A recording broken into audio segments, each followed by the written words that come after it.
never made it, but I know what it takes. I'm motivated.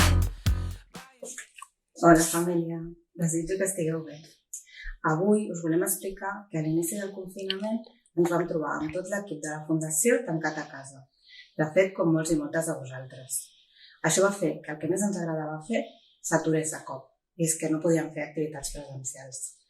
De tota manera, el treball en remot, curiosament, ens va apropar molt més, i és que les reunions online es van convertir també en els nostres passadissos i pauses de cafè. Tot això va fer adaptar-nos a la nova situació i, per exemple, vàrem crear un grup a Telegram pels directors i directores de persones.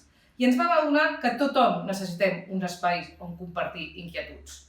Hem après moltes eines digitals, però també hem estat més a prop vostre. És una sort que abans de tot plegat ja existissin les unitats de coneixement o el blog de la Fundació. Segur que podeu estar d'acord amb mi amb que els butlletins acosten realitats ben rellevants. A més, vam estar organitzant també webinars per compartir continguts i eines de la mà de persones i de projectes rellevants. Tot això ho vam fer de manera oberta, perquè des de la Fundació vam considerar que en moments d'incertesa com els que estàvem passant era important poder aportar el nostre granet de sorra.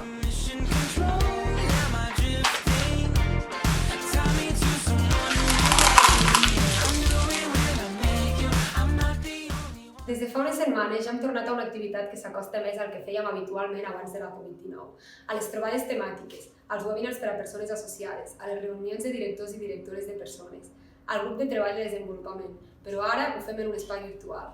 Això ens permet entrar a casa vostra i us acosta a la nostra. Aviat ens tornarem a veure en persona. Mentrestant, volem seguir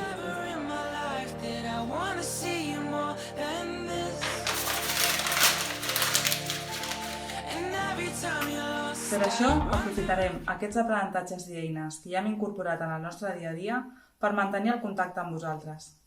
L'equip de la Fundació seguim treballant per organitzacions amb focus a persones, per una mirada més humana també online i per continguts de valor i utilitat. Volem que aquesta família que conformem entre tots i totes segueixi molt activa. Seguim amb vosaltres!